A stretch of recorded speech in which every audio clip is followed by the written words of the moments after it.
Bonjour, bienvenue dans ce live de ce 4 septembre 2022. Que Dieu vous accorde sa grâce et sa bonté et que Dieu nous aide vraiment à parler de sa part par son Esprit Saint. Au nom de Jésus, je vous salue au nom de Jésus. Shalom à tous les saints, shalom à tous ceux qui croient en Jésus, à tous ceux qui espèrent en Jésus. Et bienvenue dans ce live, partagez ce live afin qu'il puisse bénir au moins une personne, c'est notre leitmotiv. Amen. Je vous prie vraiment de vous accorder, vous connecter à Jésus-Christ par son esprit, afin que vous puissiez saisir ce qui veut nous parler encore en ces jours.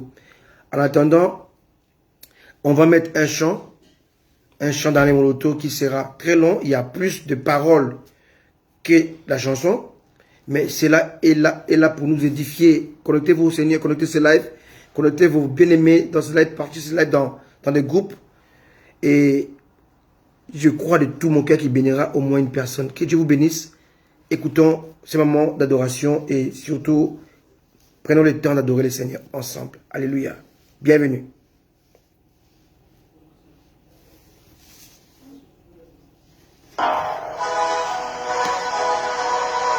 Bienvenue à vous, les filles de mes lèvres derrière les monotos. Savourez les paroles qui seront dites dans ces chants. Des paroles d'adoration qui honorent Jésus, non pas un être humain, Jésus seul. Bienvenue à vous. Merci. Je viens te rendre grâce et célébrer ta fidélité. Yes. Toi qui il a plu dans ton amour de me faire accéder aux merveilles de ta grandeur et me faire jouir de l'expression vivante et puissante de ton intarissable bonté. Yes. Tu la renouvelles pour moi à chaque fois que le soleil se lève, car tous mes instants vécus sont un vrai bonheur que ton amour témoigne. Tu me fais marcher sur un chemin tout tracé, où ta main percée répand sur moi ton sang versé, Yes. selon le dessein de ta souveraineté. Alléluia.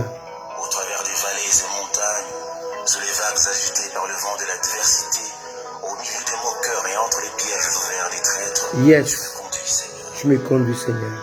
Tu es le fidèle ami de mon existence qui m'entoure de son attention divine, le compagnon de parcours qui ouvre la marche et me précède sur le chemin d'une randonnée unique à notre alliance.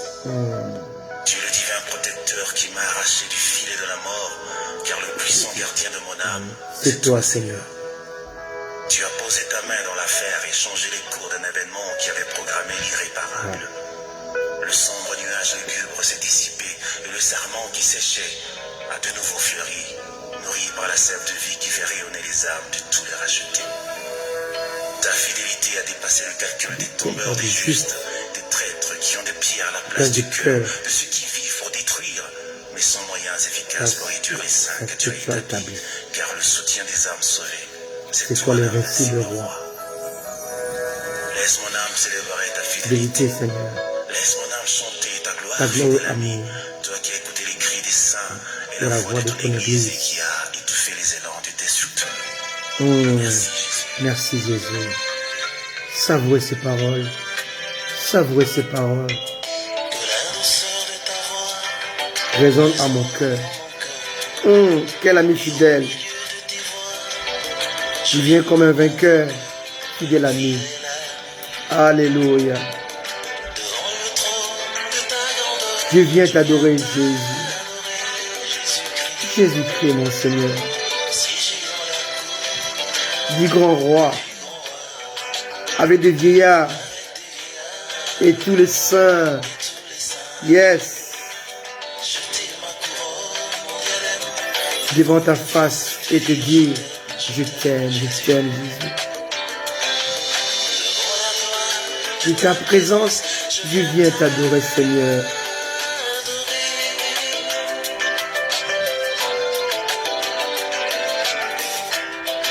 Savourez ce moment bien-aimé. Écoutez encore. Écoutez ces paroles inspirées. Avance dans le silence. Berçant les vagues des mers. Un nouveau repère. Toi, fidèle ami Jésus. Divin décor. Contempler mon trésor. sans aucun effort, dans le repos, et pour vivre encore l'éclat du trône. Alléluia. Que j'adore, que j'honore ton nom. Je t'aime, Jésus.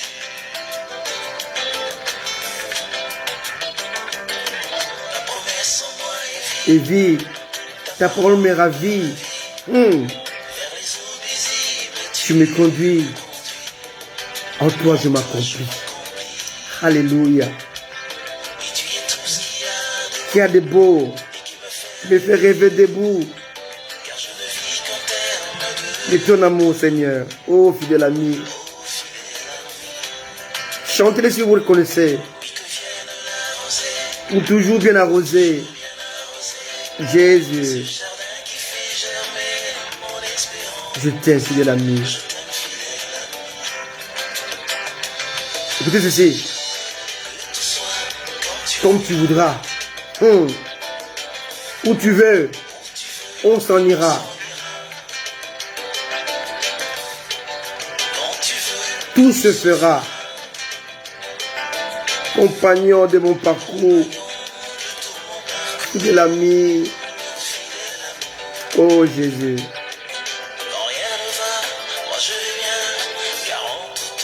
Tu seras là-haut, Seigneur. Oh Seigneur, tu veilles sur moi.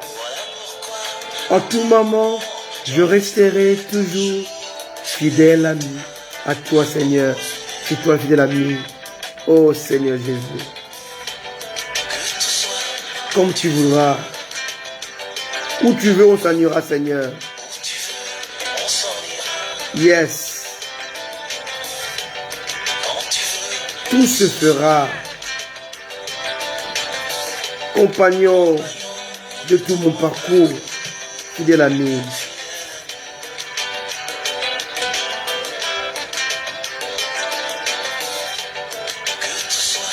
Comme tu voudras.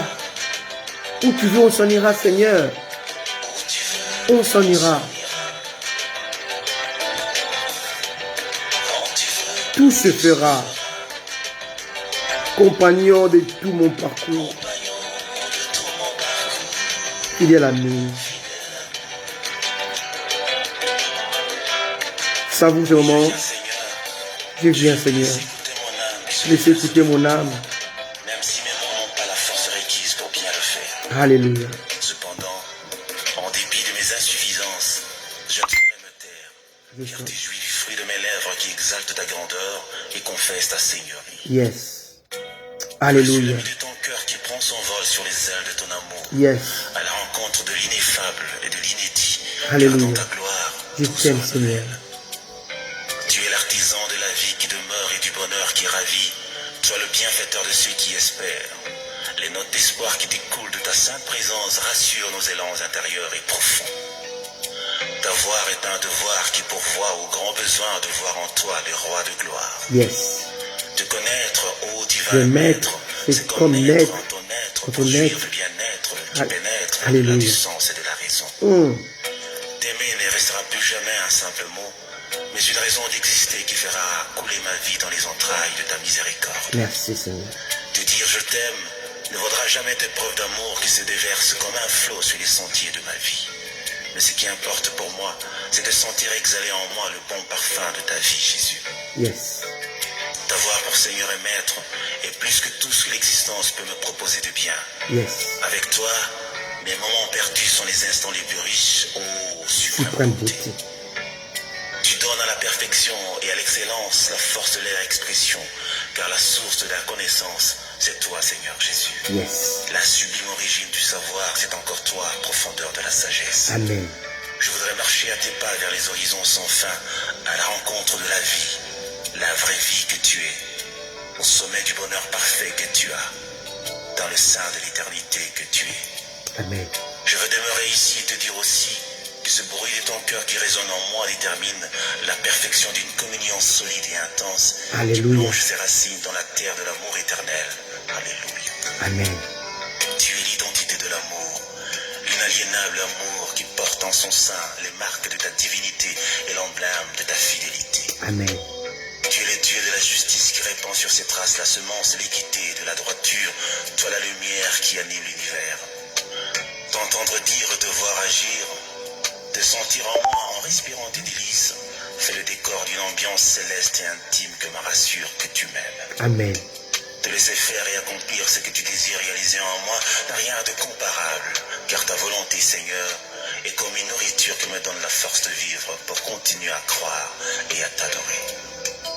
Seigneur Jésus, je veux être celui que tu peux être en faisant connaître la joie de renaître en toi, afin de transmettre ce précieux bien-être à la génération de ceux qui veulent être sans paraître. Je viens m'asseoir à tes pieds et me reposer en ton sein, divin maître, afin de nourrir mon âme de tes merveilles et faire briller mon esprit par l'éclat de ta beauté. C'est dans ce que tu es que je trouve ce que je puis. C'est dans ce que tu as que je vis ce que je suis. Si les signes pouvaient traduire et si les mots pouvaient tout dire, je t'aurais peint le tableau d'une existence avec en toile de fond les couleurs rassurantes d'une vie restaurée. Je t'aime, Seigneur. Amen. Alléluia. Quelqu'un peut savourer ces paroles prophétiques et inspirées.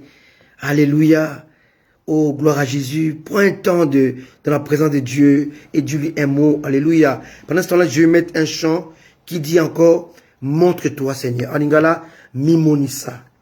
Que Dieu se révèle en toi. Alléluia. Amen. Alléluia. Mimonisa, Seigneur. Qui toujours allé moloto, qui demande au Seigneur de se révéler. Mimonisa, révèle-toi. Alléluia. Il est Dieu. Alléluia. Alléluia. Alléluia. Amen. Excusez-moi pour ce temps.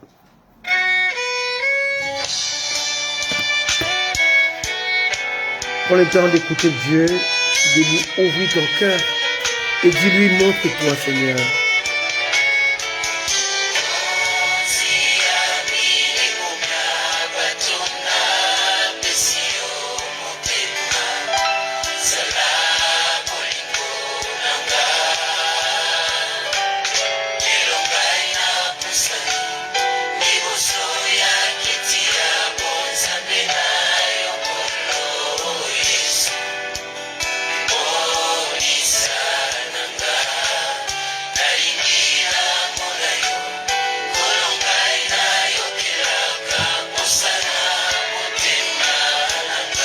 Mimonisa, Seigneur. Montre-toi, Seigneur.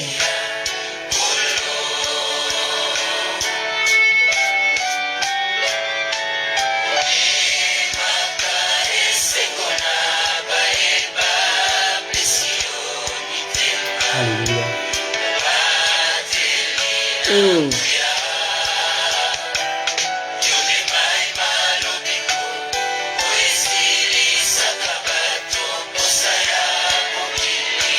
L'eau de vie qui désaltère et qui enlève le goût du monde.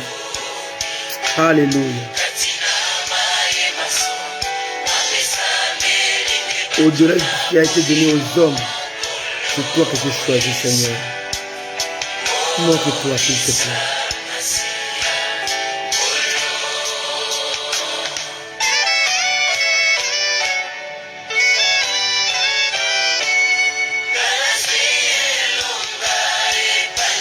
Merci, Jésus.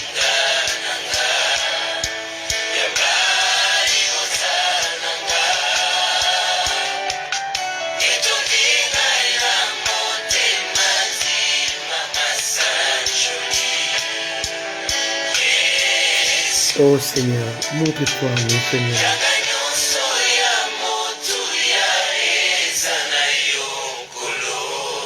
Tu tiens ma vie.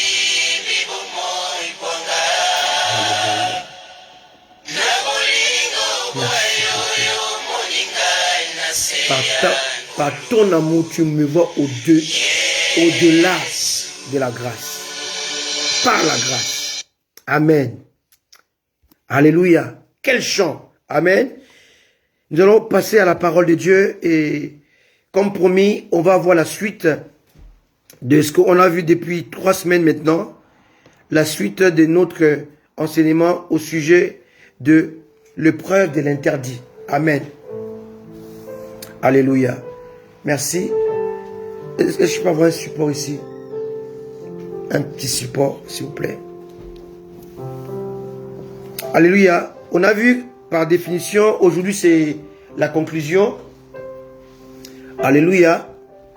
Aujourd'hui c'est la conclusion. Mais on a vu pendant 3 semaines sur la définition de l'interdit que ce qui est défendu, prohibé, frappé d'une interdiction. C'était le premier jour, l'interdit de tuer. Alléluia. Et universel. Mais on a vu aussi dans notre introduction que Dieu nous défend de tuer l'esprit, de tuer l'âme, de tuer le corps, mais Dieu nous permet de tuer la chair. Alléluia. Et là, on a vu ça le premier jour qu'on a intitulé comme l'introduction. Alléluia. Amen. On a vu comment la conséquence de l'esprit, lorsqu'il meurt, ça crée ce qu'on appelle la séparation d'avec Dieu. Alléluia. Que Dieu avait défendu à Adam de manger le fruit, faute de quoi il aurait tué son esprit, donc il allait se séparer d'avec Dieu. Et lorsque Adam a mangé le fruit, effectivement, il s'est séparé de Dieu. Il a tué son esprit. Et j'ai aussi expliqué, lors de mon introduction, comment on peut tuer l'âme. Hein? J'ai expliqué que lorsque nous péchons, le péché, le fait de pécher, c'est la séparation d'avec Dieu, mais aussi l'âme qui pêche est celle qui meurt, celle qui mourra. Donc, lorsque nous péchons volontairement, nous sommes comme des assassins de nos âmes. Alléluia. Et ça aussi, je l'ai expliqué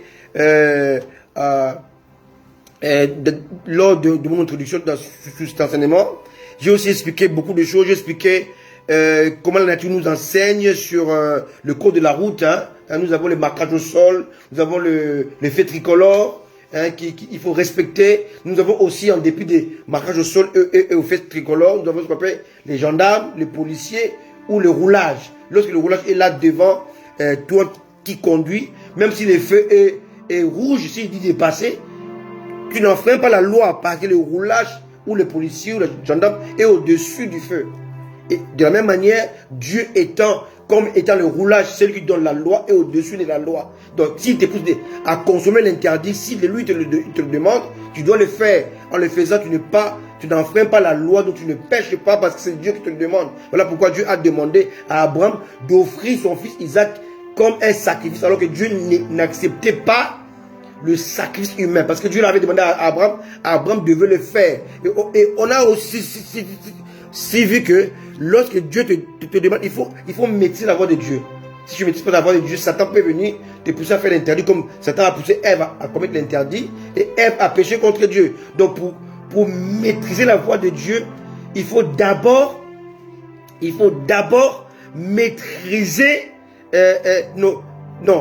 pour comprendre ou connaître la voix de l'intrus, donc de l'ennemi, il faut d'abord savoir maîtriser la voix de Dieu. C'est très important. Si tu ne maîtrises pas la voix de Dieu, j'ai expliqué dans la deuxième partie, donc partie première, comment Samuel ne comprenait pas la voix de Dieu et comment Élie l'a amené à comprendre comment Dieu parle. Et j'ai expliqué comment Dieu parle de plusieurs manières. Dieu souvent, il appelle 2 fois de suite. Hein. Abraham, Moïse, Samuel. Donc Dieu a une manière de parler avec insistance, avec conviction et avec la manière de... Tu ne peux pas douter que c'est Dieu qui t'a parlé. D'accord? Donc j'ai expliqué comment Dieu parle, qu'il faut maîtriser cette manière de parler de Dieu pour ne pas confondre la voix de Dieu et la voix de l'ennemi, donc de Satan, du diable. Alléluia. Et j'ai aussi expliqué comment Élie, qui était prise en charge par Dieu, a été obligé d'aller chez la veuve. Dieu a cessé de prendre en charge son serviteur pour l'amener chez la veuve pour qu'il puisse manger la mort. Donc la veuve devait manger son dernier repas. J'ai parlé souvent la semaine dernière du dernier repas. Hein? Et les conséquences du dernier repas, on a vu que la veuve avait comme repas le dernier repas de sa vie et devait le manger et mourir. Or, si elle mangeait ce repas, elle allait mourir. Mais Dieu a envoyé Élie de manger le repas de la mort afin que la veuve vive. D'accord? On a vu par la suite que le fils de la veuve était mort. mais parce que le Fils avait mangé le repas de la vie, qui vient d'Élie, de Dieu, il a été ressuscité. Et on a aussi vu que Isaac voulait manger le dernier repas de sa vie. Or, le repas les derniers repas de sa vie devait venir d'Ésaü, qui était un enfant désobéissant, qui choquait son père. Quelqu'un me comprend? Et si il avait fait le repas à Isaac comme Isaac le désirait, Isaac allait mourir. Mais Rebecca a écouté ça. Rebecca a fait le repas, non pas parce qu'elle aimait Jacob, mais pour éviter la mort d'Isaac, qui était son mari. Isaac a vécu encore 27 années de plus en dépit de ce repas, parce qu'elle n'avait pas mangé le repas de la mort préparé, qui devait être préparé par Ésaü. Mais là, il a mangé le repas de la vie qui a été préparé par Rebecca, son épouse. C'est très important. Aujourd'hui, beaucoup d'entre vous mangent le repas de la mort. Le repas, c'est l'enseignement. Le repas, c'est la doctrine. Le repas, c'est qu'on vous enseigne. Parce que quelqu'un a dit, un médecin a dit, l'homme est ce qu'il mange. L'homme est ce qu'il consomme. Ce que tu manges fait ou contribue à ton identité. Ce que tu manges, c'est quoi? Ce que tu perçois, ce que tu encaisses dans tes oreilles. Beaucoup aujourd'hui, on a eu des enfants, on les a élevés selon Dieu, mais les enfants vont être l'image non pas de ce que nous sommes, mais l'image de ce qu'elles fréquentent, l'image de l'environnement dans lequel ils sont. Vous voyez que les enfants vont sortir du plan de Dieu pour suivre, non pas le plan qu'ils avaient mis en place, mais le plan qui est les conséquences de leur environnement. Très important. Pourquoi? Parce que ce qu'elles mangent, ce qu'elles consomment comme un repas, comme ce qu'elles entendent, elles écoutent, vont devenir ayant leur image, leur identité. Très important. Ce que je suis, ce que je mange, ce que je consomme. Hein? Ça, c'est une des définitions des nutritionnistes dans le monde entier. Ce que tu manges, ce que tu es. D'accord? Alors aujourd'hui, ça c'était pour moi d'une manière succincte. Hein? J'essaie de brosser un tout petit peu ce que j'ai parlé depuis 3 semaines. Et aujourd'hui, je vais essayer de parler sur toujours l'épreuve de l'interdit, mais je parlerai de Pierre, de l'apôtre Pierre, qui avait déclaré ce que Dieu avait déclaré comme pur, lui l'a déclaré impur. C'est aujourd'hui ce qui nous arrive aujourd'hui. Hein? Ce que Dieu déclare comme pur, nous disons non, c'est impur. Ce que Dieu déclare comme impur, nous le voyons comme étant pur. Donc nous sommes vraiment à l'opposé et aux antipodes de ce que Dieu a dit et de ce que Dieu veut faire avec nous. C'est très important. Alléluia. Amen. Donc je vais parler de toutes ces choses-là. Je ne peux pas vous garder longtemps dans cette introduction. Maintenant, on va passer au vif du sujet. C'est ceux qui veulent voir ce que je viens de dire en introduction, allez-y sur mon mur, vous allez voir l'épreuve de l'interdit. Introduction, épreuve de l'interdit numéro 1, épreuve de l'interdit numéro 2. Aujourd'hui, c'est le numéro 3. Et je vais m'arrêter là parce que dimanche prochain, je parlais d'autres choses. Alléluia. Amen. C'est très important. Alors, aujourd'hui, je vais parler de l'interdit de Pierre face à l'interdit. En attendant, je vais saluer ceux qui sont là. Hein, j'ai oublié, excusez-moi. Je vais saluer ma fille Pacheline Bombo depuis Londres, la Grande-Bretagne. Je vais saluer Élu, mon épouse qui est là. Je vais saluer maman Henriette depuis la Belgique. Je vais saluer l'homme de Dieu. L'homme de Dieu. Laissez-moi lire, hein, s'il vous plaît, parce que je suis en train de remonter. Mon ami Solange Elia depuis la France, depuis Paris. Alléluia. Gloire à Dieu. Amen. Je salue Joyce Green. Je salue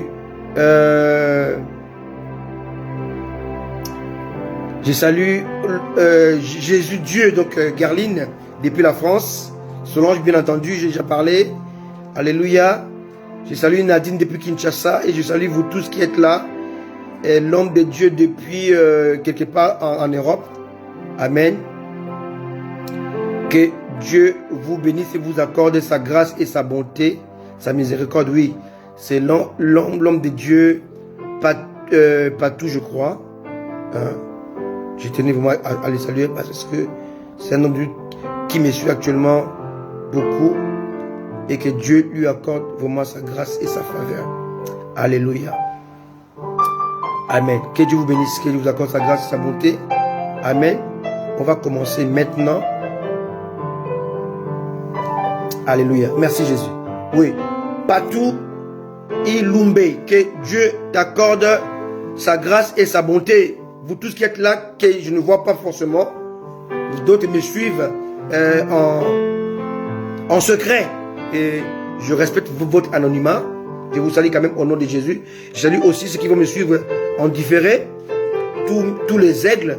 Que Dieu vous accorde sa grâce et sa bonté. Alors aujourd'hui, on va voir Pierre face à l'interdit. J'ai l'impression que c'est un peu fort quand même le synthé. Il faut baisser un tout petit peu. Alors on va aller dans Acte 10. Acte 10. Aujourd'hui, je parle de Pierre face à l'interdit. Amen. Acte chapitre 10. Restez attentifs parce qu'aujourd'hui, c'est un message, si vous le loupez, vous allez passer à côté de votre salut. Aujourd'hui, je vais parler du principe du salut. Je vais parler de la définition du salut. Je vais parler des atouts du salut. Je vais parler des éléments convergents au salut. Donc, je vais parler des choses qui sont très importantes. Je vais parler aussi des erreurs de l'église finitive, donc l'église actuelle. Les erreurs de cette église-là, aujourd'hui. Pourquoi nous faisons tout, mais nous excluons le salut? Vous comprenez? C'est une erreur. Alléluia. Parce que l'église primitive, l'église dans laquelle étaient Pierre, Paul et les autres apôtres, ils avaient un seul but. C'était le salut. Mais aujourd'hui, on a un seul but. Tout sauf le salut. Vous comprenez? Et on va le voir aujourd'hui. Restez très attentifs. On a pris presque une demi-heure le temps d'adorer le Seigneur et d'introduire. On a pris presque une demi-heure, on a pris beaucoup de temps. Mais donnez-moi du temps pour vous parler du salut. Pourquoi tu es sur la terre? Quelle est ta raison de vivre? Quelle est ta mission sur la terre? Qu'est-ce que Dieu a destiné pour toi? Quel est ton destin, ta destinée sur la terre? C'est très important. Et on va voir Pierre face au salut. Amen. Alors, Acte 10, on va lire la parole de Dieu. Alors, je vais lire la parole du verset 1. Il y avait à Césarée un homme nommé Corneille, centenier dans la cour dite italienne. Cet homme était pieux et craignait Dieu. Craignait Dieu avec toute sa maison. Il faisait beaucoup d'aumônes au peuple et priait Dieu continuellement. Vers la 9e heure du jour, il vit clairement dans une vision un ange de Dieu qui entra chez lui et lui dit « Corneille !» Le regard fixé sur lui et saisi d'effroi, il répondit « Qu'est-ce que Seigneur ?» Et l'ange lui dit « Tes prières et tes aumônes sont montées devant Dieu et il s'en est souvenu. » Verset 5. Envoie maintenant des hommes à Joppé et fait venir Simon surnommé Pierre. Il est logé chez un certain Simon corroyeur dont la maison est près de la mer. Dès que l'ange qui lui avait parlé fut parti, Corneille appela 2 de ses serviteurs et un soldat pieux d'entre ceux qui étaient attachés à sa personne. Et après leur avoir raconté, il les envoya à Joppé. Verset 9. Le lendemain, comme ils étaient en route et qu'ils approchaient de la ville, Pierre monta sur le toit vers la 6e heure pour prier. Je vais ici faire la corrélation entre lorsque quelqu'un fait une expérience et celui que Dieu a choisi pour amener cette expérience à son aboutissement. Il y a toujours un lien. Dieu va parler à Pierre au travers d'un ange et Dieu aussi va parler à Pierre. Donc il n'y a pas que Dieu m'a dit sur toi et toi tu t'as pas dit sur moi. Ça ne marche pas. Dieu est un Dieu d'ordre. Amen. Comme Dieu avait parlé à Élie, dit, va chez la veuve, je lui ai ordonné qu'elle te nourrisse. Donc Dieu avait certainement parlé aussi à la veuve de nourrir Élie. Parce que Dieu ne ment pas. Et c'est un Dieu d'ordre. Dieu a dit à Moïse, j'envoie devant toi Aaron, ton frère. Et Dieu va dire à Aaron, va devant Moïse. Dieu fait les choses parfaitement bien. Continuons. Le verset 10, acte 10. Il eut faim et il voulut manger. Pendant qu'on lui préparait à manger, il tomba en extase. Il vit le ciel ouvert et un objet semblable à une nappe attachée par les quatre coins qui descendait et s'approchait et s'abaissait vers la terre. Verset 12.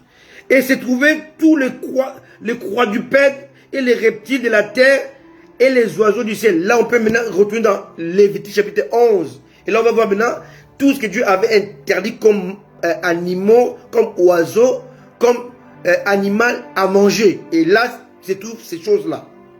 Je ne vais pas revenir, je l'ai dit dimanche dernier. Et une voix lui dit, lève-toi Pierre, tue et mange. Mais Pierre dit, non Seigneur, car je n'ai jamais mangé de souillé ni d'impur. Et pour la deuxième fois, la voix se fit entendre à lui. Ce que Dieu a déclaré pur, ne regarde pas comme souillé. 16. Cela arriva jusqu'à 3 fois où Dieu va dire, tue et mange. Et aussitôt après, l'objet fut retiré dans le ciel. Donc Pierre n'a pas eu à tuer et à manger ce que Dieu avait ordonné. Parce que Pierre avait des préjugés. Pierre avait une perception déformée. Une perception embrouillée. Une perception assombrie. Pierre appelait interdit ce que Dieu avait autorisé. Pierre appelait souiller ce que Dieu avait sanctifié. Pierre avait rejeté ce que Dieu avait accepté. Pierre avait sa propre perception qui n'était pas celle de Dieu. C'est le cas aujourd'hui de nous qui sommes chrétiens, professeurs, enseignants, docteurs, pasteurs, prophètes, pasteurs. Aujourd'hui, nous sommes en train de tuer ceux qui doivent vivre. Et nous laissons vivre ce qui doit mourir. Nous sommes comme les Saül. Dieu lui a dit de tuer Agag. Mais Saül a épargné. Nous sommes comme les Saül aujourd'hui. Au lieu de tuer la chair, nous l'entretenons. Au lieu de tuer la chair, nous l'embellissons. Mais nous tuons l'esprit, nous tuons l'âme, nous tuons le corps. Quelqu'un me comprend? Nous sommes comme des pierres aujourd'hui, dont la vision est assombrie, la vision est déformée. Pourquoi? Parce que nous sommes cartésiens, nous sommes comme des gens avec les œillets, comme des chevaux. Les œillets, vous connaissez? Ils ont des choses noires ici, qui les empêchent de voir ni à gauche ni à droite. Satan dit à Jésus, il est écrit. Jésus lui a aussi dit, il est aussi écrit. Il faut comprendre Dieu dans sa saison, dans le présent, dans la révélation, pour saisir que le même Dieu qui t'a dit, va au torrent, le même Dieu peut te dire, quitte les torrents. Le même Dieu qui a dit que c'est les croix du pas, c'est impur. Le même Dieu peut te dire, c'est tue et mange. Il faut être à la page avec Dieu. Il faut comprendre l'action de l'esprit. Il faut comprendre comment l'esprit fonctionne. Pierre n'avait pas compris. Pierre était resté sous la loi. Il avait oublié qu'il était déjà sous la grâce. Alléluia. Alléluia. Pierre avait une perception de la loi. Mais celui qui nous parlait, c'est le Dieu de la grâce. Pierre voyait l'interdit de la loi. Mais il avait oublié qu'il était sous la grâce et dans la grâce. Que le Dieu de la grâce lui parlait au sujet de ce qui était interdit sous la loi. C'est notre problème aujourd'hui. C'est ton problème, c'est mon problème. Nous voulons adapter le Dieu de la grâce comme étant le Dieu de la loi. Ce n'est pas la même chose. Alléluia.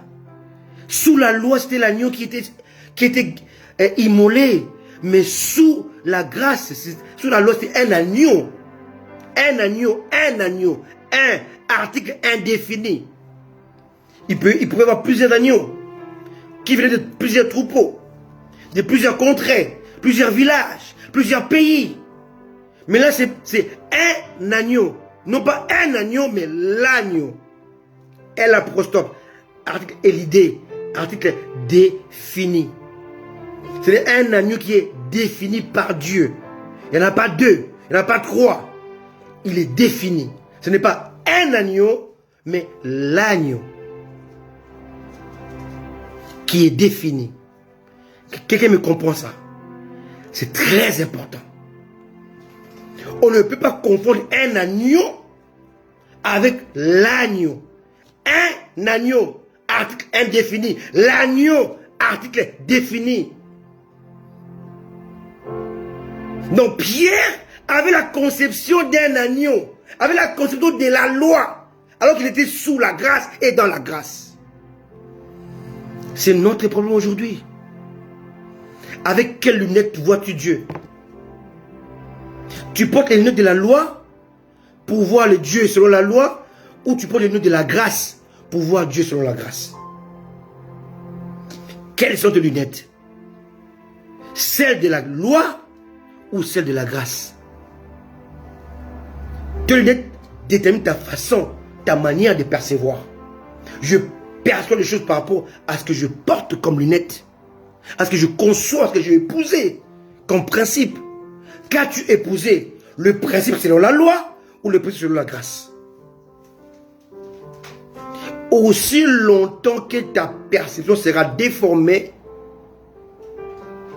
ta vision sera déformée. Pierre avait une perception de la loi, alors qu'il devait avoir la perception de la grâce pour voir selon la grâce. C'est ton problème. C'est mon problème. C'est ton problème. C'est notre problème aujourd'hui. Verset 18, hein? Non, lisons 17. Acte 10, 17. Tandis que Pierre ne savait pas en lui-même que penser du sens de la vision qu'il avait eue. Donc, il voyait la vision avec les lieux de la loi, bien sûr. Voici les hommes envoyés par Corneille, s'étant mis en quête de la maison de Simon, s'est présenté à la porte et demandé à haute voix si c'était là que logeait Simon, surnommé Pierre. 19. Et quand Pierre réfléchissait à la vision, l'Esprit lui dit: voici 3 hommes qui demandent, lève-toi, descends et pars avec eux sans hésiter, car c'est moi qui les ai envoyés.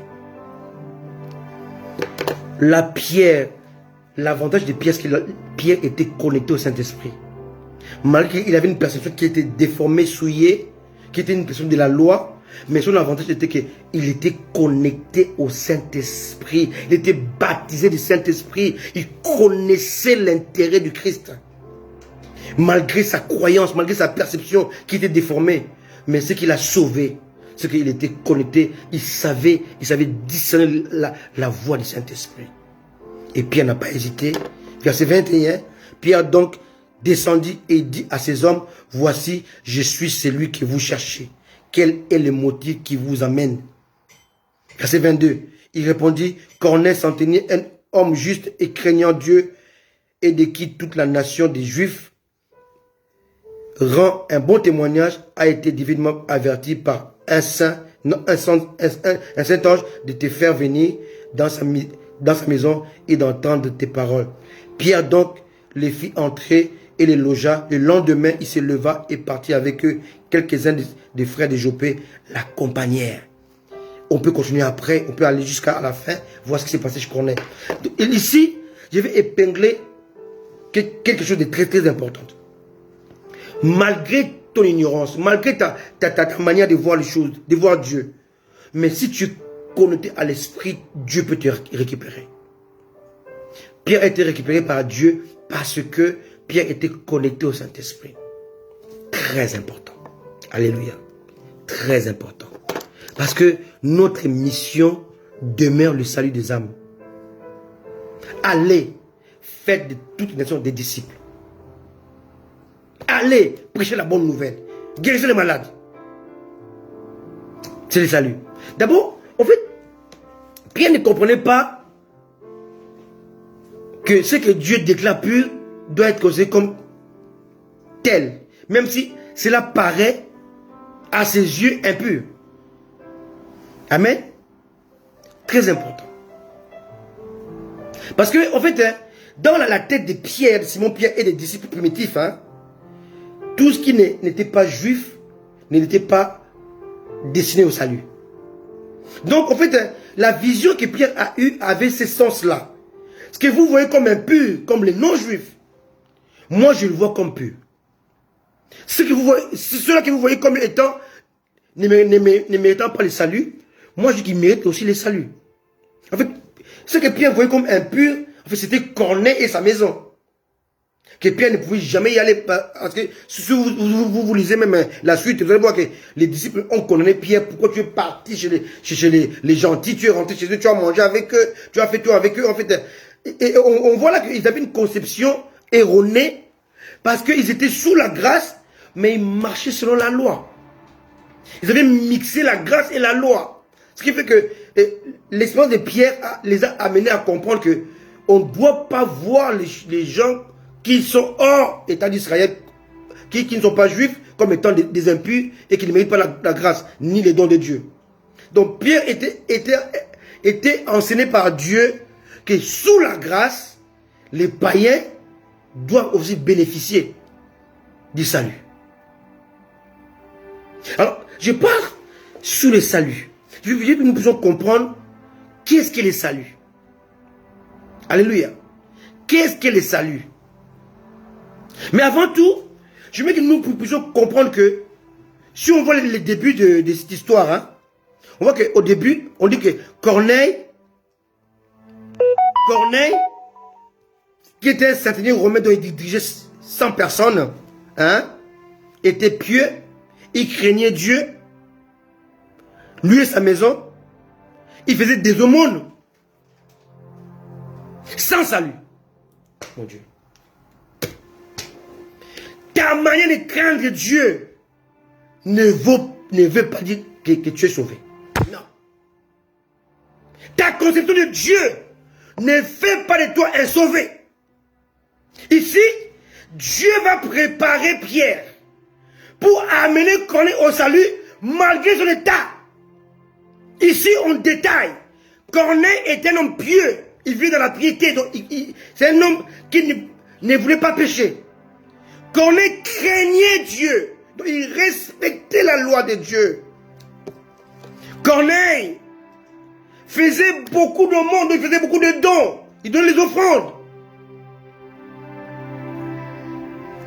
Mais Corneille n'était pas sauvé. Le salut n'est pas dans les offrandes, n'est pas dans les dîmes. Le salut n'est pas dans les dons, même pas dans ton comportement. Personne ne peut sauver par ses bonnes œuvres. Corneille faisait des bonnes œuvres, mais il n'était pas sauvé. S'il mourait, il était perdu. Bien-aimé, donnez-moi du temps pour vous parler aujourd'hui du salut. Corneille est l'image de toi et de moi. L'image de l'homme pieux. L'image des chrétiens qui craignent Dieu, qui jeûnent, qui prient. Mais je vous dis que devant Dieu, toutes ces choses sont insuffisantes. Vous comprenez? Avoir un père pasteur ne donne pas le salut. Avoir un mère pasteur ne donne pas le salut. Comprenez-moi, bien-aimé. Tout ce qui était comme atout pour Corneille était vide pour Dieu. Sa piété, sa crainte de Dieu, ses aumônes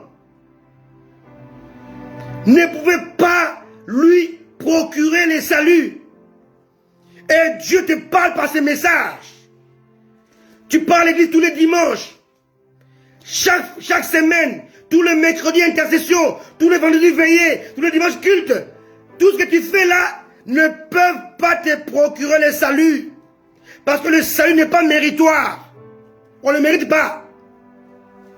Alléluia. Je répète, le salut n'est pas méritoire. Tes bonnes œuvres ne peuvent pas t'amener au salut. Non. On voit Corneille. Malgré ses efforts, malgré sa piété, sa crainte de Dieu, malgré ses aumônes, ses offrandes, il ne pouvait pas atteindre le salut. Car le salut demeure le don de la grâce. Qui me comprend? Le salut demeure le don de Dieu. Et Dieu choisit qui il veut. Exactement, mon cher ami Patou Ilumbe, le salut n'est pas méritoire. Écris-le, dis-le, prêche-le, enseigne-le. Mets-le sur ton Facebook, que les gens le sachent. On ne mérite pas le salut. On ne mérite pas. Le salut demeure un don. Un don de Dieu. J'aurai le temps de vous expliquer c'est quoi le salut aujourd'hui. Ne zappez pas, ne quittez pas ce live. Qu'est-ce qu'est le salut? Le salut demeure le mot le plus puissant de toutes les saintes écritures. Il n'y a pas un mot qui soit aussi puissant, aussi fort et aussi complexe que le mot salut. Dans le mot salut, il y a la victoire sur le péché. Dans le mot salut, il y a la délivrance sur la maladie. Dans le mot salut, il y a la guérison de nos infirmités. Dans le mot salut, il y a la liberté de la prison de l'ignorance. Dans le mot salut, il y a la grâce. Dans le mot salut, il y a la faveur. Dans le mot salut, il y a la prospérité. Dans le mot salut, il y a la puissance. En fait, le salut est le mot qui englobe tout ce qui est bien, qui vient de Dieu. Tout ce qui vient de Dieu, pour nous, pour toi, pour moi, ça s'appelle salut. Quelqu'un me comprend? Le salut est la synthèse de tous les bienfaits de Dieu. Écrivez-le. Alléluia. Le salut est la synthèse de tous les bienfaits de Dieu pour toi. Dans le salut, il y a la victoire, la délivrance, la guérison, la liberté, la prospérité, la longévité, la bonne santé, l'espérance, l'espoir, la force. C'est la synthèse de tous les bienfaits de Dieu, c'est bien élu. Écrivez-le. Alléluia.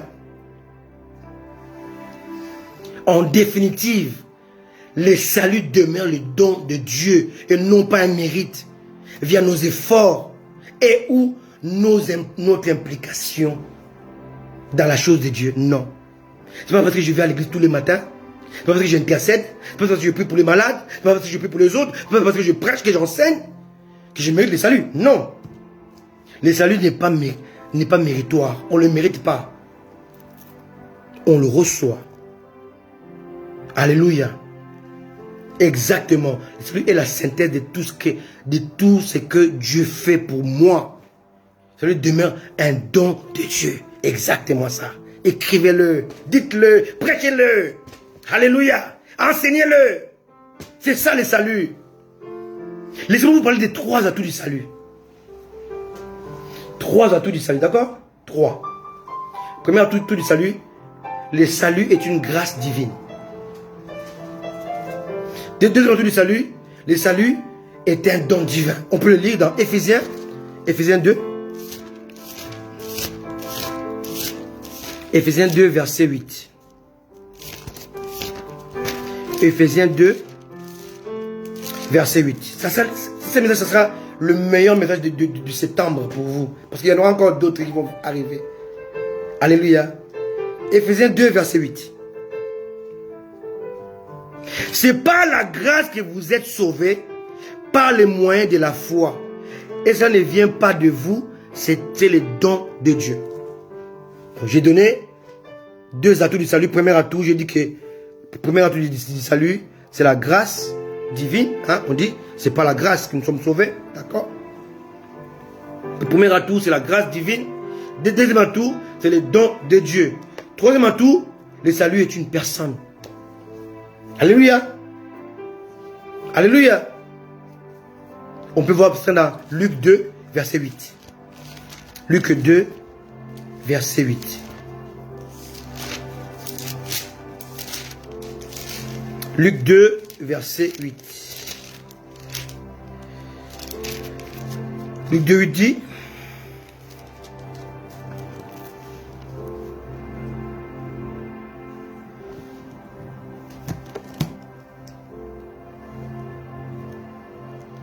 excusez-moi, je dois revoir cela parce que là,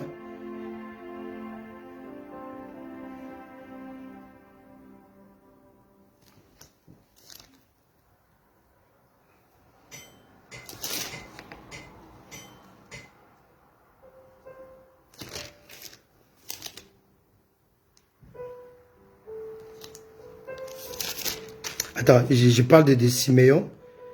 De Siméon ici. Je crois que je n'ai pas donné une bonne référence. Laissez-moi vous donner ça. Siméon qui va rendre grâce à Dieu pour les saluts.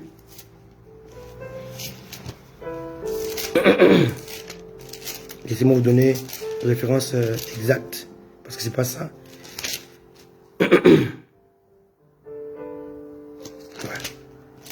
Luc, Siméon a dit, mes yeux ont vu ton salut. C'est le verset. Attendez, c'est pas Luc 2, c'est pas Luc 2. Je dois vous donner les vrais, la bonne référence pour ne pas écrire n'importe quoi. Parce que je suis en train de vouloir.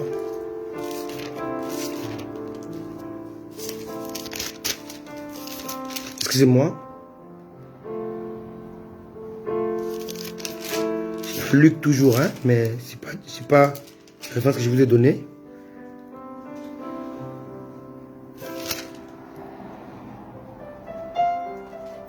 Voilà, je suis. Alors, Luc 2. Voilà. Alors, Luc 2, verset 30, pardon. Luc 2, verset 30, qui dit, car mes yeux ont vu ton salut, salut que tu as préparé devant le peuple, lumière pour éclairer les nations et gloire d'Israël, ton peuple. Donc, Luc 2, verset 30. Merci Patou. Merci beaucoup. Luc 2, 30. Merci. On voit qu'il y en a qui suivent vraiment ce que je suis en train d'enseigner. Voilà, Luc 2, verset 30. Alléluia.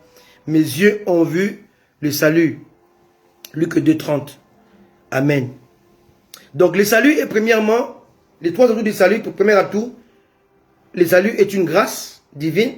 Deuxièmement, le salut est un don divin. Et troisièmement, le salut est une personne divine. Donc, le salut s'appelle Jésus. Amen. Alléluia. Mes yeux ont vu ton salut. Donc, là, il parle, l'autre, il a vu l'enfant Jésus. Alléluia. Amen. Donc, le salut s'appelle Jésus. Amen. Et on va le voir au cours de ce message que sans Jésus, il n'y a pas de salut. Corneille était un homme pieux. On peut encore revenir sur Corneille. Était un homme pieux. Alléluia. Corneille était un homme pieux. Mais Corneille ignorait l'œuvre de la croix. Quelqu'un me comprend? Donc, salut exclu. Corneille était un homme pieux. Mais Corneille ignorait les sacrifices accomplis par Jésus-Christ à la croix. Salut exclu. Corneille était un homme pieux. Mais Corneille ignorait la rédemption par Jésus. Donc salut exclu. Corneille donnait les aumônes, les offrandes. Mais Corneille oubliait l'offrande de Dieu pour l'humanité. Jésus. Quelqu'un me comprend? Donc on voit que on peut faire tout ce qu'on veut. Mais lorsque dans tout ce que nous faisons, Jésus est exclu. on exclut le salut. Car le salut est une personne. Alléluia. Le salut est une grâce. Le salut est un don. Le salut c'est Jésus-Christ. Exactement. Jésus lui-même. Donc, Corneille avait fait tout. Il a fait tout. Il a fait rentrer dans sa maison, dans sa vie, tout, sauf Jésus. Donc, quand l'ange lui a dit, va chercher celui qui sait parler de Jésus. Va chercher celui qui est rempli du Saint-Esprit pour parler de Jésus. Va chercher celui qui est mandaté pour ce travail. Est-ce que vous me comprenez?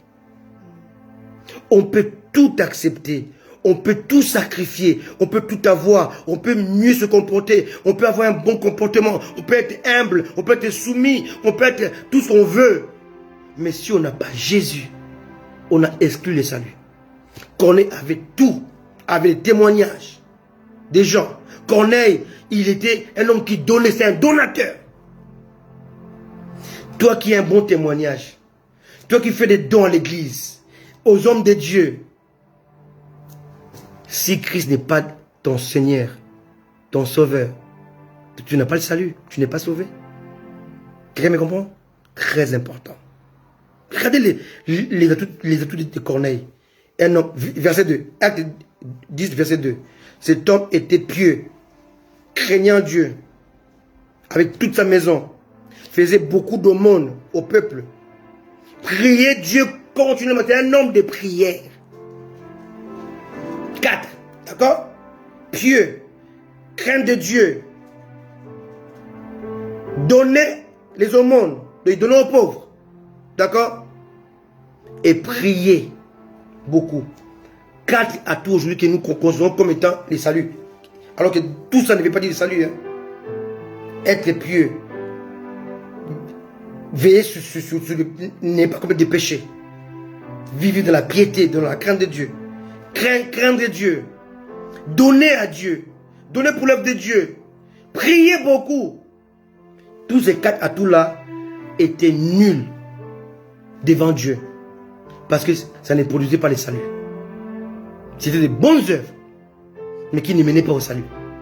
Qui me comprend? Tu as besoin non pas de bonnes œuvres, mais du salut. Alléluia.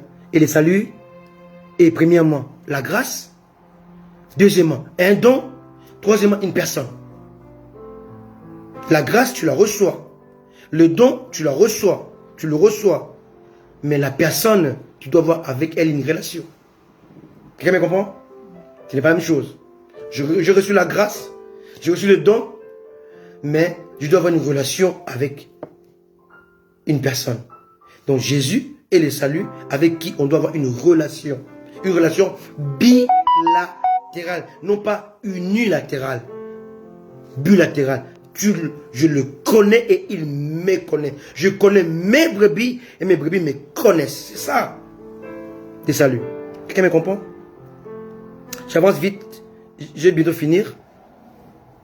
Mais ce message est tellement important pour les chrétiens que je vais aller doucement. J'ai le temps. J'ai tout le temps.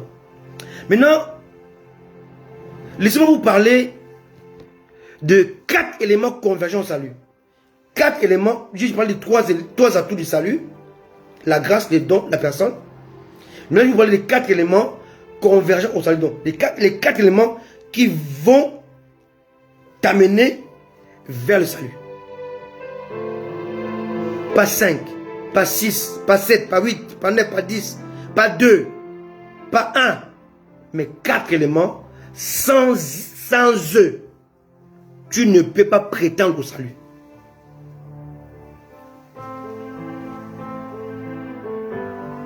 Amen. Premier élément, c'est la foi. Sans la foi, le salut est impossible. Éphésiens 2, 8 dit quoi? Faisons pas les Écritures. On ne parle pas par nous de sagesse, c'est l'Écriture qui parle. Éphésiens 2, 8 dit quoi? Car c'est par la grâce que vous êtes sauvés. Tu es sauvé, virgule. Par les moyens de la foi. C'est ta foi qui déclenche le salut. Pas le salut elle-même, lui-même, non. Je suis sauvé au travers de la foi. Premier élément convergent vers le salut s'appelle la foi. D'ailleurs, vous allez voir ça dans plusieurs endroits. Hein. Celui qui croira sera sauvé. Celui qui croit qu'il sera baptisé sera sauvé. Et on voit que la foi va intervenir à chaque fois. Salut à toi, mon fils, le prophète Samuel. Alléluia. Alors, premier élément qui converge vers la foi s'appelle le salut. Éphésiens 2 le dit clairement. Hein? Il le dit clairement. C'est par la grâce que vous êtes sauvés par le moyen de la foi. Donc sans la foi, le salut est caduc. D'accord? Donc le salut n'intervient qu'au travers de la foi. Deuxième élément qui converge vers le salut s'appelle le nom de Jésus. On n'est pas sauvé au nom de Branham. On n'est pas sauvé au nom de Kimbangu. On n'est pas sauvé au nom de Bouddha. On n'est pas sauvé au nom de Mohamed, Mahomet. Non! Le seul nom qui sauve, l'apôtre Paul l'a bien dit. L'apôtre Pierre l'a bien dit. Toujours dans Actes, hein, il y a un seul nom par lequel on doit être sauvé. Hein, au début des actes des apôtres. Le seul nom qui a été donné par lequel nous devons être sauvés. Alléluia. Acte 4, verset 12. Il n'y a de salut en aucun autre, car il n'y a sous le ciel aucun autre nom qui a été donné parmi les hommes par lequel nous devions être sauvés. Acte 4, verset 12. Écrivez-le. Très important. Amen. Acte 4, 12. Il n'y a de salut en aucun autre, car il n'y a sous le ciel aucun autre nom qui a été donné parmi les hommes par lequel nous devions être sauvés. Amen. Et c'est le nom de Jésus-Christ.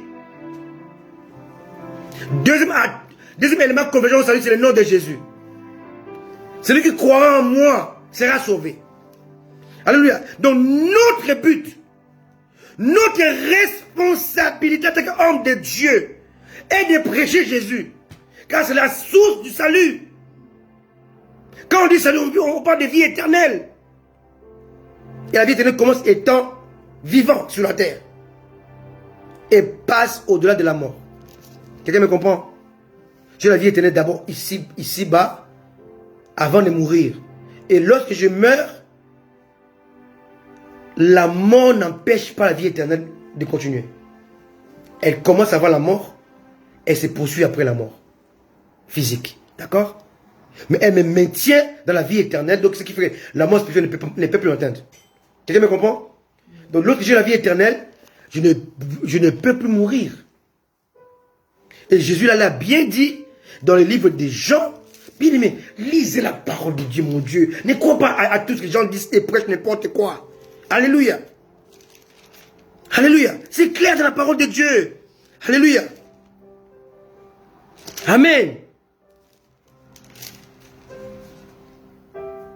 Amen. Jésus l'a bien dit. Oh mon Dieu.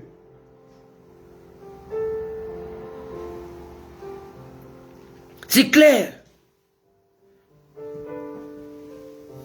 Il dit dans Jean 6,51, il dit, je suis le pain de vie qui est descendu du ciel. Si quelqu'un mange de ce pain, il vivra éternellement. Le pain que je donne, c'est ma chair que je donnerai pour le monde. Alléluia. Amen.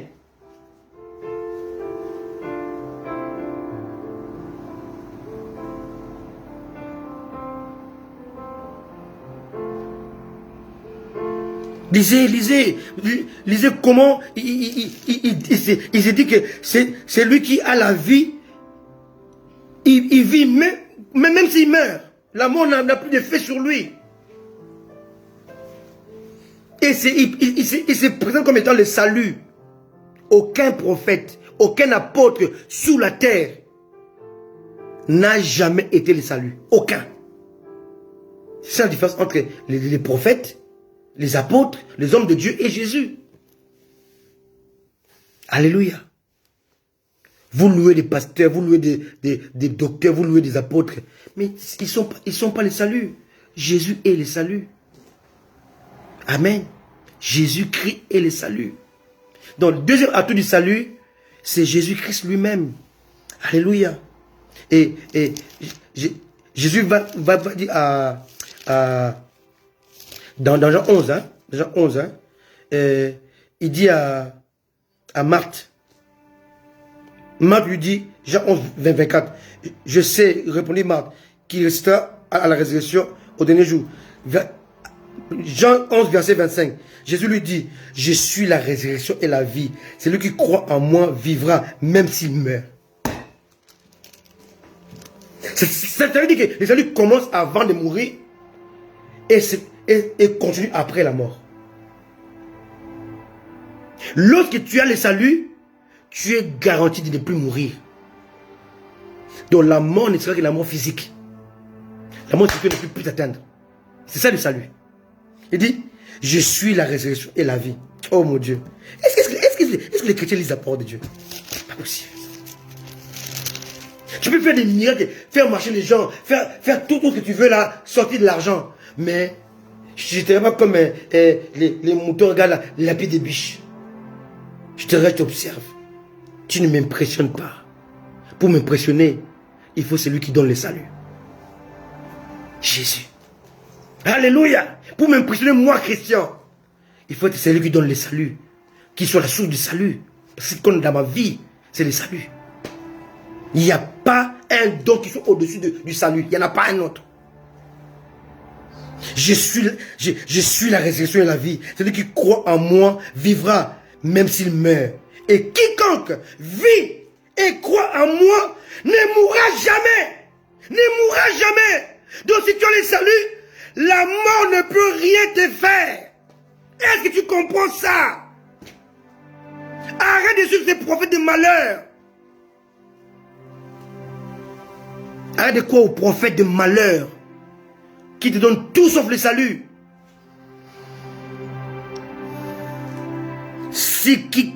Quiconque vit et croit en moi ne mourra jamais.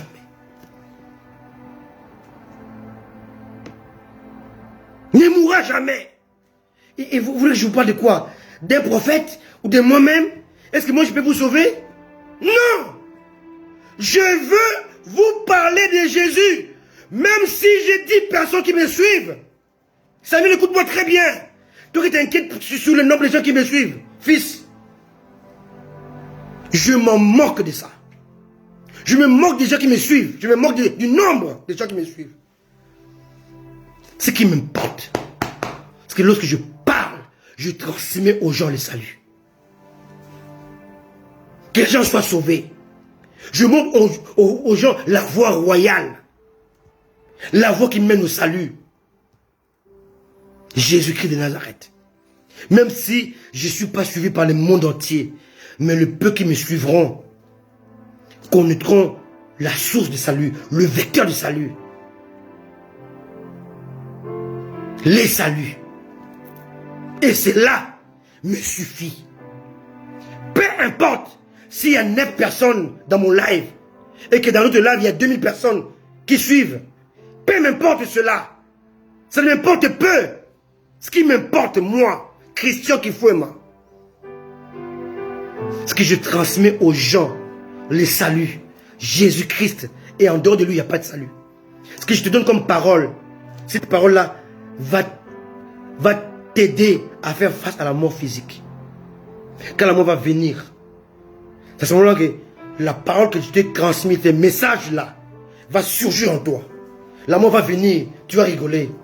Parce que la mort ne peut pas stopper le salut qui est en toi. Non! C'est ça, je te dis ça, toi tu es prophète, je te dis. On ne peut pas dire, je vais être localisé. Localisé par qui? Que le salut te localise. C'est tout. Alléluia. Nous voulons Jésus. Et le salut. Oui, laisse-moi prêcher, mon frère. C'est ça le salut. Jésus. Alléluia. Et le salut. Et c'est l'élément convergent au salut. C'est pas pour moi, c'est un bon message. Hein? C'est pas pour vous, mais un très bon message. Deuxième élément convergent au salut, c'est le nom de Jésus. Troisième élément convergent au salut, c'est le Saint-Esprit. Voilà pourquoi, lorsque Pierre a failli hésiter, l'Esprit lui dit, oh mon Dieu. Alléluia. Pierre déjà doutait de la vision de Dieu. Mais malgré ses doutes, il y a un autre élément qui converge au salut, qui vient intervenir. Le Saint-Esprit. Il dit, Simon. Ah mon Dieu. Aujourd'hui, le Saint-Esprit a été chassé des églises. Hein? Est-ce que vous comprenez? On l'a chassé. Alléluia. Il a été remplacé par pasteur, docteur, apôtre, prophète. Localise-moi. Localise-moi là où tu es. Non. Ça, ce n'est pas l'Esprit de Dieu. On ne peut pas dire au Saint-Esprit. Car le Saint-Esprit savait où se trouvait Corneille et savait où était Pierre. Quelqu'un me comprend? Le Saint-Esprit savait où était Corneille. Et quand il a parlé à Corneille, il a dit à Corneille où était Pierre. Alléluia. Pierre, Corneille, il n'a pas dit Saint-Esprit, localise-moi où se trouve Pierre. Non. Corneille n'a pas dit ça. Il ne savait rien. Mais l'Esprit lui a dit, va à Jopé, chez un nommé, donc il donne l'adresse exacte. Où était Pierre? Exact. Et aujourd'hui, vous venez nous parler des bêtises. Seigneur, localise-moi. Attends, il t'a localisé quand tu étais encore invisible. Quand tu étais encore dans les reins de ton père. Il t'avait déjà localisé. Avant que tu ne naisses, je te connaissais. Vous comprenez? Amen. Alléluia. Ma fille Joanna n'a pas d'enfant. Ma fille Emmanuel n'a pas d'enfant, par exemple. Je prends l'exemple. Mais Dieu a déjà localisé les enfants, des enfants. Dieu les a déjà localisés. Et toi, tu me dis, Seigneur, localise-moi. C'est quoi cette histoire? C'est quoi cette histoire? C'est des bêtises. Alléluia. Dieu a localisé mes petits-fils, les enfants de mes enfants. Dieu le connaît. Il sait même comment ils s'appelleront. Et toi, tu dis, prophète, localise-moi. C'est une insulte, c'est une injure à la divinité de Dieu. Et les prophètes qui les font sont des patins, des pantins du diable.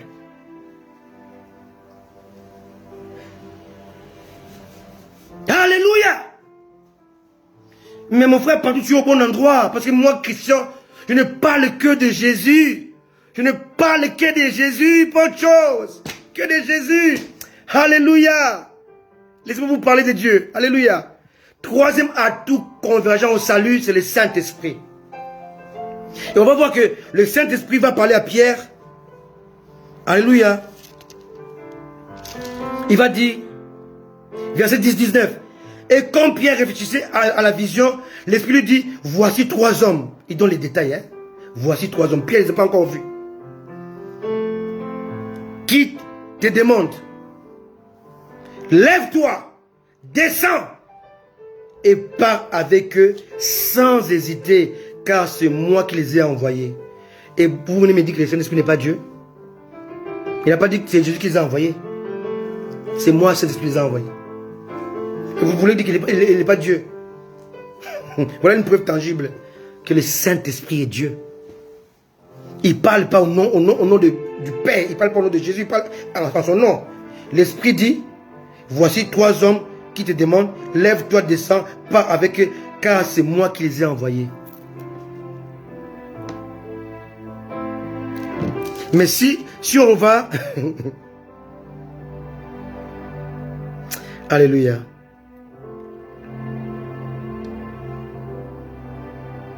Alléluia.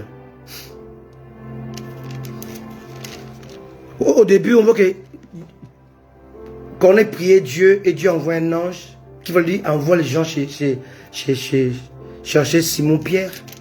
Et arrivé chez Simon-Pierre, l'Esprit parle et dit, c'est moi qui les ai envoyés.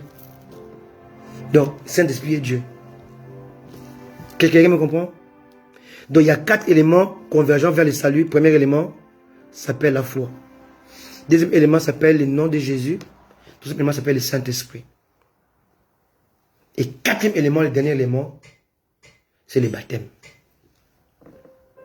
J'écoute un homme qui passe souvent à la télévision et aujourd'hui, je ne vais pas citer son nom parce que je vais faire sa publicité pour rien.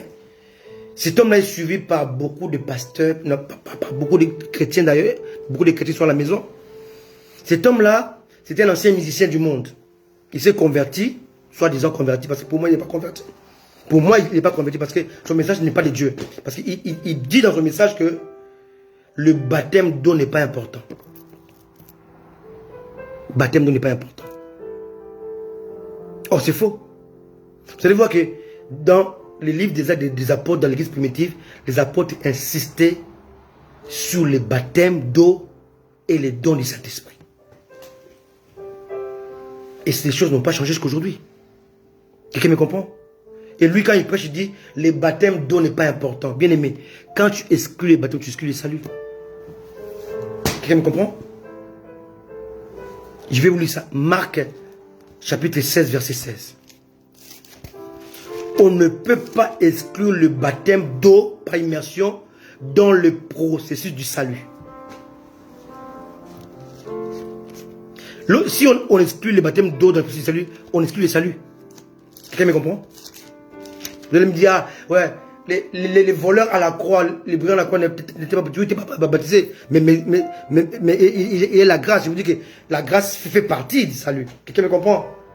Donc on peut pas comparer l'incomparable. Dieu fait ce qu'il veut. Amen.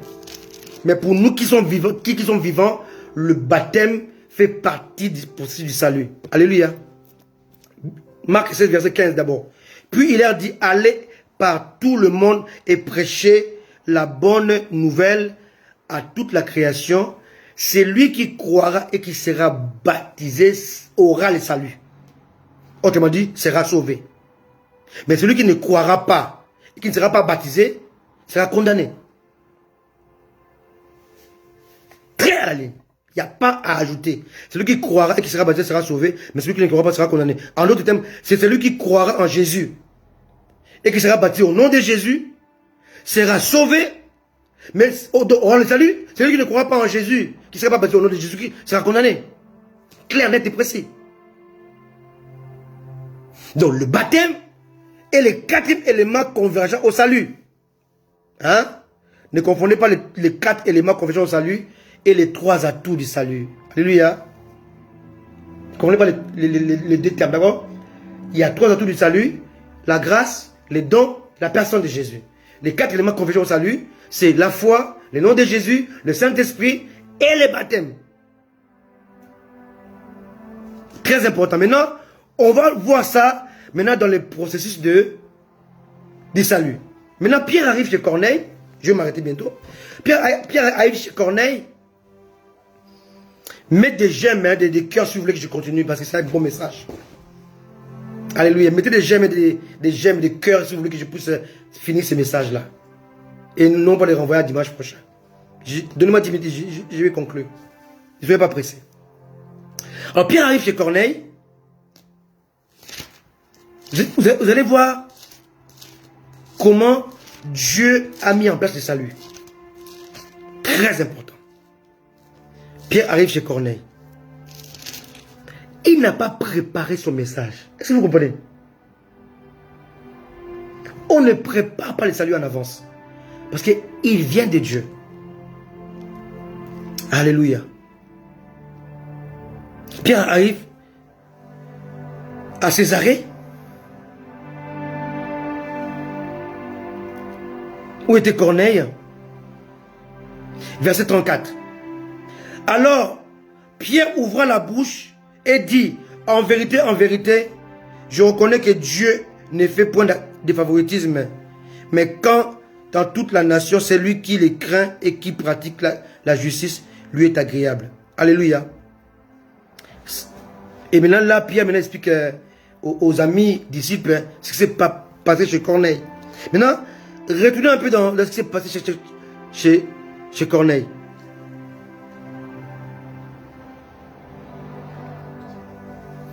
Acte 10. Pierre arrive là chez Corneille.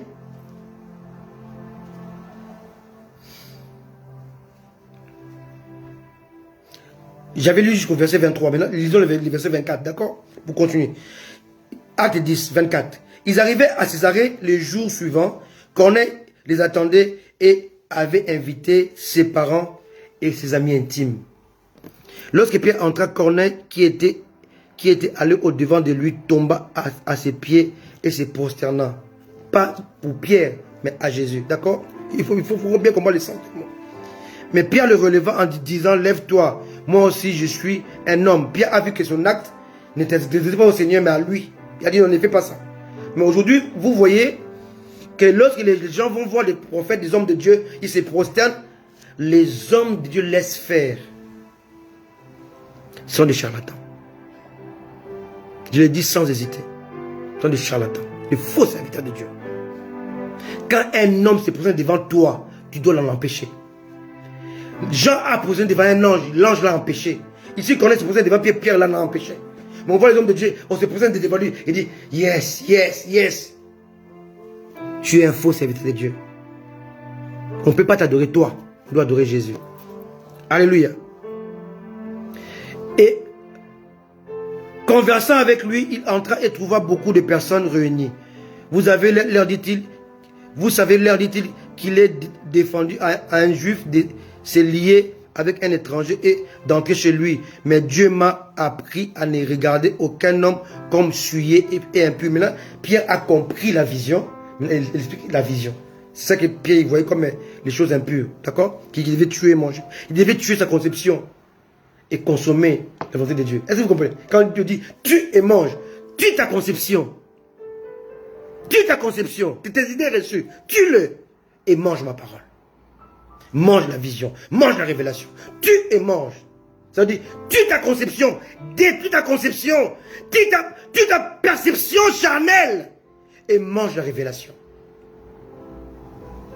D'accord? Verset 29. C'est pourquoi je n'ai pas eu d'objection à venir. Puisque vous m'avez appelé, je vous demande donc pour quel motif vous m'avez envoyé chercher. Qu'on a dit, il y a quelques jours, à cette heure, j'ai prié dans ma maison, à la 9e heure, et voici un homme vêtu d'un habit éclatant se présenta devant moi et dit, Corneille, ta prière a été exaucée, et Dieu s'est souvenu de tes aumônes. Envoie donc chercher à Joppé, et fais venir Simon, surnommé Pierre. Il est logé dans la maison de Simon, le Coréen, près de la mer. Béni, voici les détails, comment Dieu parle. Aussitôt, j'ai envoyé quelqu'un vers toi et tu as bien fait de venir. Maintenant donc, nous sommes tous devant Dieu pour entendre tout ce que le Seigneur t'a ordonné de nous dire. Alors Pierre ouvre la bouche, dit en vérité, je connais que Dieu ne fait pas accepter de favoritisme, d'accord? Mais quand toute nation, c'est lui qui les craint et qui pratique la justice, lui est agréable. Vers 36. Il a envoyé la parole aux fils d'Israël en leur annonçant la paix. Pierre a commencé par son ministère, pas par ses expériences. Pierre a commencé son message par parler de Jésus. Parce que quand il parle de Jésus, il déclenche l'action de l'Esprit. Et l'action de l'Esprit va maintenant aboutir au baptême. Regardez bien comment c'est. Il y a Jésus, l'action de l'Esprit, les baptêmes. Toujours. Parfois c'est l'inverse. Mais les trois là doivent être liés. Si ce n'est pas lié, tu ne sers pas Dieu. Ça, moi, je te le dis. La paix par Jésus-Christ est le Seigneur de tous. Vous savez ce qui est arrivé dans toute la Judée après avoir commencé en Galilée, à la suite du baptême que Jean a prêché. Maintenant, Pierre rentre maintenant dans du salut, baptême. Vous avez compris? Vous savez comment Dieu a oint du Saint-Esprit. Saint-Esprit. Est-ce que vous avez compris? Donc là, on voit que Pierre, n'ayant rien préparé, mais il est conduit par le Saint-Esprit pour parler des quatre élément convergent au salut. Pierre va parler de Jésus. Pierre va parler du Saint-Esprit. Pierre va parler du baptême. Clair. Alléluia.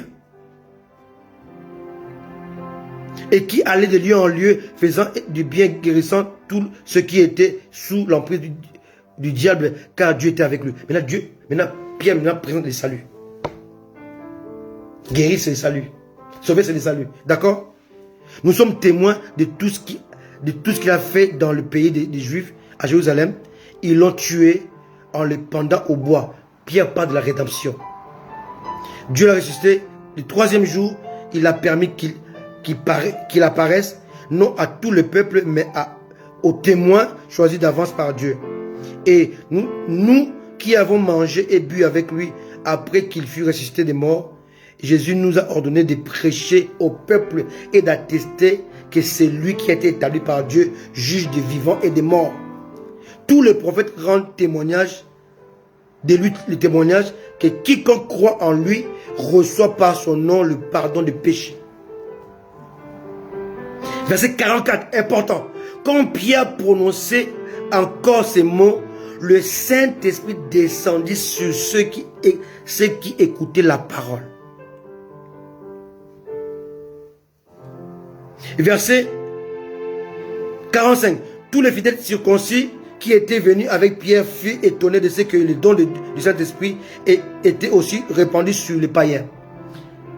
46. Car ils attendaient parler en langue et glorifier Dieu. Verset 47. Alors Pierre dit, peut-on refuser l'eau de baptême à ceux qui ont reçu le Saint-Esprit aussi bien que nous? Verset 48, c'est très important. Il ordonna. Il a donné l'ordre.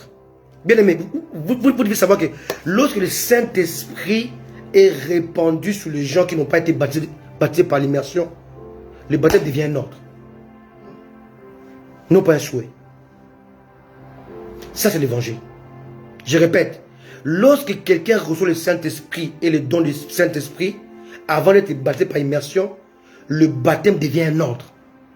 Il ordonna qu'il soit baptisé au nom du Seigneur Jésus-Christ, sur quoi il priait de rester quelques jours avec eux. Bien aimé, je répète, lorsque tu reçois le don du Saint-Esprit avec le parler en langue, les prophéties, avant d'être baptisé, tu ne peux plus attendre, tu dois être baptisé. Toi qui me suis là, si tu n'es pas baptisé, appelle, écris-moi. Je vais t'orienter pour que tu sois baptisé. C'est important.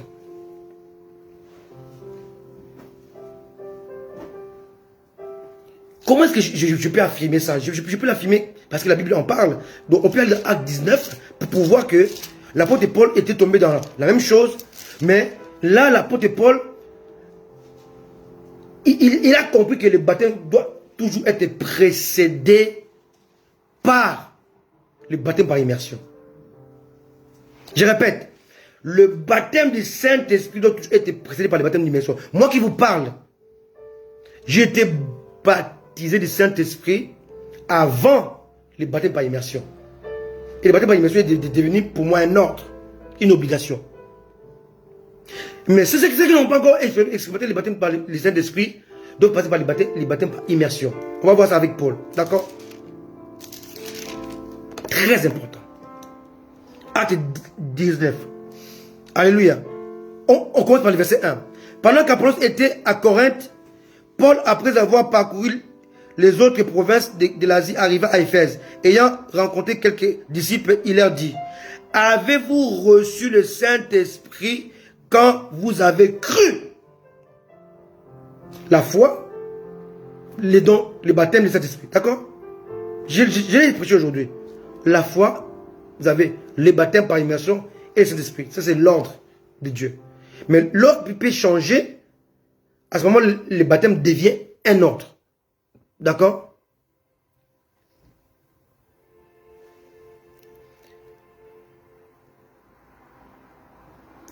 Avez-vous reçu le Saint-Esprit quand vous avez cru? Il lui répondit, nous n'avons pas même entendu dire qu'il y ait un Saint-Esprit. 3. Il dit, de quel baptême? Donc Paul a compris qu'il y avait un problème de baptême. Quelqu'un me comprend? Est-ce que ces détails-là, est-ce que vous le voyez encore dans vos assemblées? On ne le prêche plus. Et pourtant, ce sont les principes du salut. Paul est là pour le salut. Paul est là pour le salut. Alléluia. Il faut qu'il y a un malaise. Ils sont là sans le Saint-Esprit. Il dit, mais non, il y a un malaise. On ne peut pas dire qu'on est chrétien, on est croyant en Jésus, si le Saint-Esprit ne se manifeste pas en nous. Il y a un malaise. Il demande, est-ce que quand vous avez écrit, est-ce qu'on vous a parlé du Saint-Esprit? Il dit, non, on ne sait même pas si le Saint-Esprit existe. Maintenant, il faut que, comme on ne connaît pas le Saint-Esprit, c'est qu'il y a un malaise sur le baptême. Mais il pose la question pour élucider le malaise. Il dit, de quel baptême avez-vous été baptisé? Il répondit, du baptême des gens. Il a dit, mais c'est révolu. Ce baptême des gens n'existait plus. Il dit, alors Paul leur dit, Jean a baptisé du baptême de repentance, disant au peuple de croire en Jésus qui venait après lui, c'est-à-dire en Jésus. De croire en celui qui venait après lui, c'est-à-dire en Jésus. 6, 5.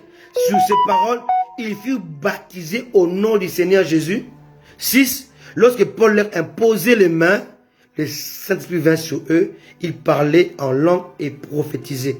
Ils étaient environ 12 hommes. Bien aimé, ici, je vais conclure pour dire que aujourd'hui, l'Église ne fait plus ces choses-ci. L'Église n'est pas sur le salut. Prêche tout. La prospérité, le bien-être, l'abondance. Mais l'Église ne vise plus l'éternité. Il y avait un malaise ici. Alléluia.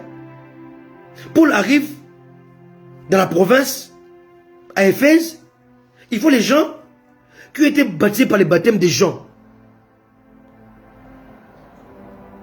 Donc ce baptême des gens maintenant bloque le Saint-Esprit sur son action. Il dit mais non, le baptême des gens n'est plus d'actualité. Maintenant c'est le baptême au nom de Jésus. Deuxièmement, ce baptême-là ouvre la porte au Saint-Esprit, au don de l'Esprit. Et tout cela converge au salut. Quelqu'un me comprend? Pierre et Paul ont eu deux histoires différentes.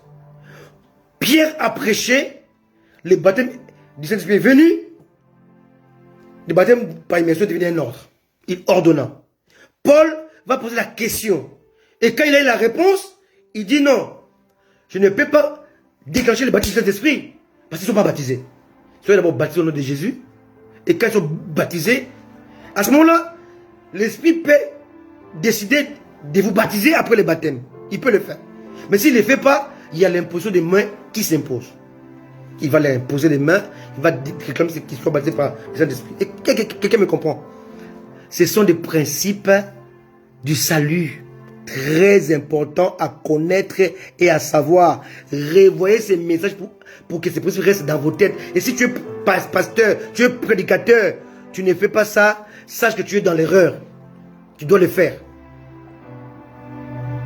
La foi, le nom de Jésus, le Saint-Esprit, le baptême. Et englober que le salut et la grâce et le don et la personne.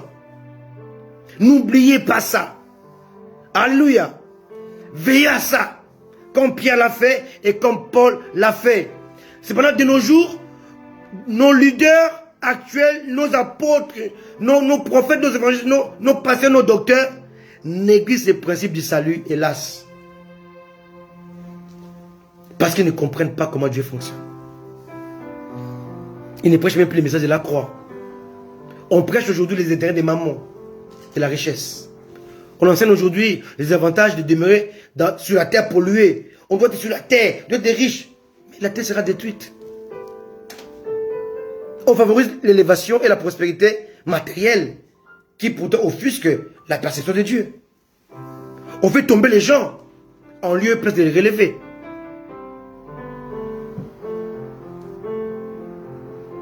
Nos assemblées sont devenues des centres de rencontres, d'amusement chrétien, des lieux de rencontre. On va là-bas pour trouver une femme, pour trouver un mari, pour rester sur la terre longtemps. Alors qu'on doit s'efforcer pour être agréable à Dieu. Les fondements n'est plus Christ, mais les expériences des hommes, des visions, de rêves, des leaders. Christ a cessé d'être le fondement de l'Église, des chrétiens. C'est lamentable. C'est pitoyable. C'est triste. Je vous parle avec un cœur brisé. Quand je vois juste ce qui se passe, 80% de ceux qui allaient à l'église hier ne parlent plus à l'église. Ils sont dans la maison. Et à la maison, au lieu de suivre des bonnes personnes qui prêchent des bonnes paroles, comme aujourd'hui, ils suivent des charlatans qui leur promettent monde des merveilles, qui leur disent que le baptême par immersion ne compte pas, qui ne leur parlent pas du Saint-Esprit parce qu'eux-mêmes ils n'ont pas le Saint-Esprit, qui ne prêchent pas le salut, qui prêchent tout sauf Christ, tout sauf le salut. Aujourd'hui, il y a même qui baptise au nom de Branham, qui baptise au nom de Kimbangu. Ça s'est fait. Le baptême s'est fait au nom de Jésus. C'est le nom de Jésus qui sauve. J'ai essayé avec des mots inappropriés, les mots hésitants, les mots inconfort, les mots inappropriés, les mots limités, de vous parler du salut en Jésus-Christ. Je vous ai montré les trois éléments du salut: la grâce, les dons de Dieu, la personne de Jésus. Je vous ai parlé des 4 éléments convergents au salut: la foi, le nom de Jésus, le Saint-Esprit et le baptême au nom de Jésus. Mais aujourd'hui, où êtes-vous, où êtes-nous par rapport à ce que Dieu nous dit? Alléluia. Jésus nous aime et il veut que nous puissions revenir à lui. Alléluia. À la parole de Dieu, aux principes bibliques. Amen. Que Dieu vous bénisse. Que Dieu nous bénisse.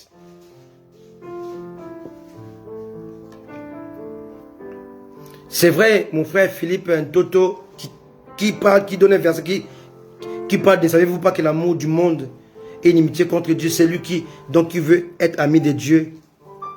Ami du monde sera un ennemi de Dieu. Que Dieu nous aide à revenir sur des vraies bases, des vrais fondements du salut. C'est lui qui croira en Jésus sera sauvé. Celui qui sera baptisé sera sauvé. Celui qui ne croira pas sera condamné. Celui qui croira aura la vie, quoi qu'il meure. C'est ça l'évangile. Que Dieu nous bénisse. Que Dieu vous bénisse. Partagez ce message et que ce message puisse vous fortifier, car Jésus revient bientôt. N'oubliez pas. C'était l'élément. Aujourd'hui, c'était. Quel message aujourd'hui même, hein? C'était quoi?